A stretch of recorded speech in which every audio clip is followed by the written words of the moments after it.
Hi, it's Lauren again. I'm really excited to be sharing my TBR for this year's Reading Rush with you today.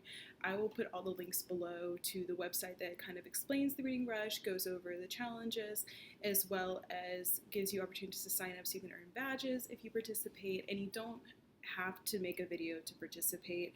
I just chose to.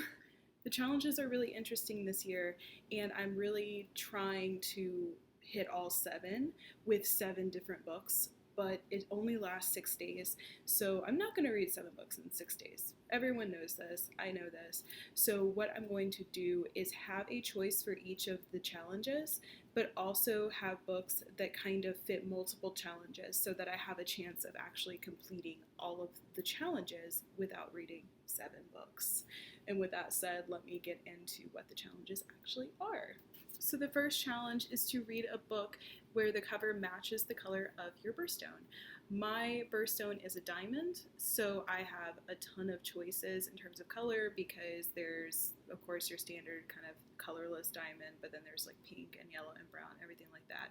I tried to make it a little bit harder on myself because that seemed too easy, so I tried to find a cover that had like the most white on it because that was the closest to clear I think I could get, and with that I chose The River of No Return by Ridgway. I have been wanting to read this for a really long time. It's been on my TBR for years, but it is a historical fiction that takes place, I think it centers around Regency England, but it is also a time travel book. So I feel like this is going to be a fun time. It's a bit chunky for a readathon, but I need an excuse to pick it up, and this seems like the perfect one. Also, it matches my outfit, so I guess it's the right choice. For the second challenge is to read a book where the title starts with the word "the." I already am fulfilling this challenge with The River of No Return, so that works great, but again, I wanted to try to get 7 different books. It's probably a mistake, but we're going to go with it. So the one I chose to fit this prompt is the first volume of The Amulet by Kazu Kibuishi.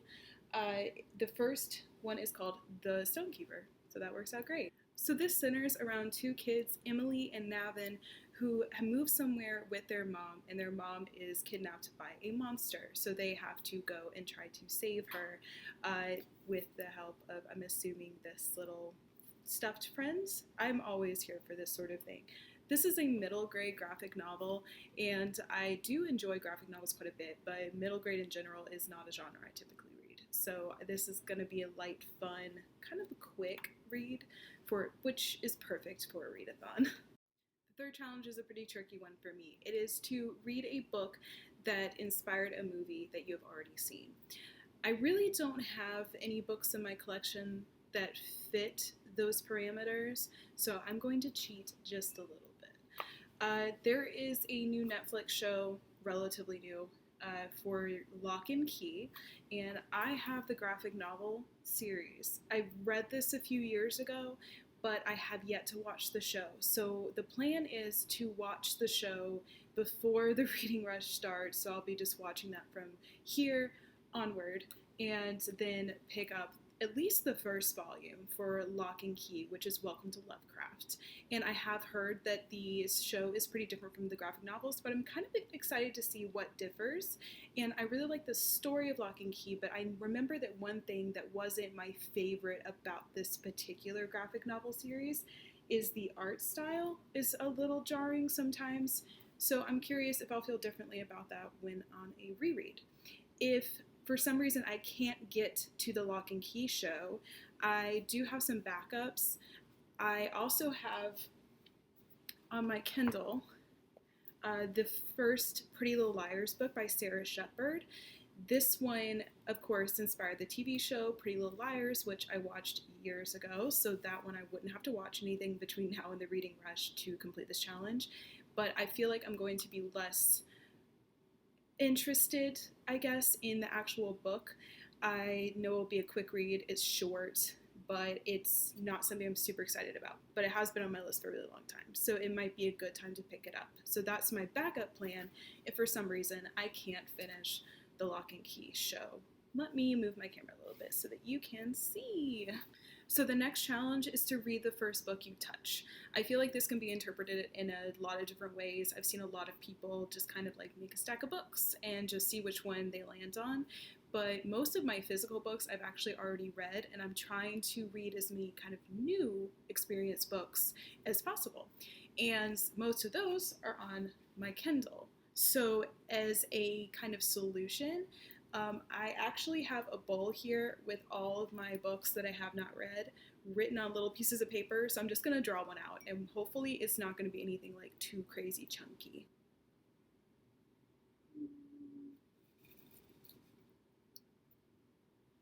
Okay, let's see what we got here. This is impossible for, well, maybe you can read it. That's Station 11, and that's by Emily St. John Mandel, I believe. I think, if I'm not mistaken, that is actually about a pandemic that wipes out like half the world's population, and is kind of the aftermath of that. And so that should be an interesting read considering what's currently going on. Wish me luck with that one. And the next challenge is to read a book entirely outside of your house. Now, this is the challenge that actually has gotten an amendment because right now it's not super safe to be outside your house a lot if you don't have kind of a nice isolated place to do it. So for me, that means just sitting out on my porch. I am lucky enough to have a porch right outside my apartment that is far enough away from anybody. I feel like I could be pretty safe out there, but if I start to feel kind of weird about it, or just generally the weather's too hot, because I do live in Georgia and it gets insanely hot outside, I'll just sit by the window. I think my cats will quite enjoy that because they get to spend time with me. Now for this one, I could read any of these outside, but I did choose a different book because of course I did. I actually chose a Absolutely Remarkable Thing by Hank Green. I got that on my Kindle not too long ago. It has been on my wish list for a long time, and I finally picked it up when it went on sale one day. And I'm looking forward to reading it because I hear nothing but good things. And the second book, I believe, just came out or is coming out this month. And that's going to be an interesting read. It's a lot about social media and the kind of effect it has on the world and giving yourself too much into social media. But also, I think there's a robot, so that should be fun. I like kind of stuff like that. So that is my choice for reading a book entirely outside if I have time to read more than just these three. So excited about that. The next challenge is to read a book from a genre that you want to read more from. I definitely think that Amulet works really well for this because, like I said, I really don't read much middle grade, but my extra choice for this one is to read Stay Sexy and Don't Get Murdered by Karen Kilgariff and Georgia Hardstark on my Kindle. And that is a memoir that centers around a lot of the topics they cover in the My Favorite Murder podcast, and I very much enjoy that, just I guess with every other random person in the world. So I'm looking forward to kind of picking that book up and seeing how their writing style is. And just reading a memoir in general feels good because I haven't picked one up for years and years. And I used to really like reading memoirs, but once I kind of stopped having an Audible subscription, I really didn't read as many because I found that I really enjoyed them most on audio. So this, I think, is going to be a welcome change to bring this back into my reading life. The final challenge is to read a book that takes place on a continent different from the one where you live. I live in North America, so technically River of Return would work just fine for this because it takes place in Europe. But as my added bonus book, I chose Women of the Silk by Gail Tsukiyama. This takes place in rural China in 1926.